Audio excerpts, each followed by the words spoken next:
ایک چیز تو یہ پتہ ہے، ٹینڈینس نیچر کے جتنے عضلات ہیں، جو پہلے بھی آپ کو بتا چکا، روٹا ان پہ اثر کرتی ہے.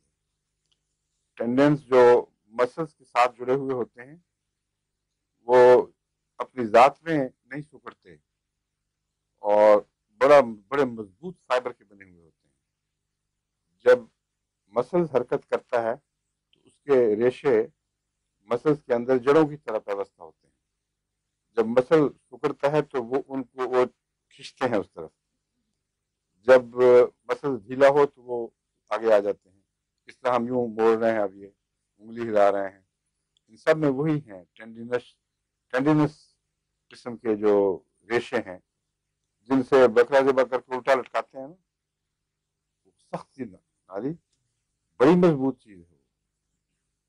اتنی مضبوط ہوتی ہے کہ اس کے اوپر 10 بکرے بھی لٹکا دیں تو وہ نہیں ٹوٹے گی، پتلی سی رگ ہے.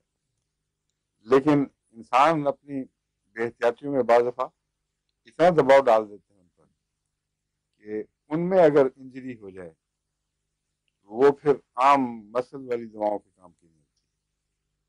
اس میں یہ دوائیں جو ہیں جیسے رسٹاکس، روٹا، یہ زیادہ بس کام کرتی ہے. روٹا کا بہت تعلق ہے اس سے. آرنیکا کا اس سے کوئی تعلق نہیں، آرنیکا اس سے بالکل بیکار ہے. وہ مسلس کے اندر جو خون کے ذرہ بھرے ہوئے ہیں اور ان کے لیے ٹھیک ہے.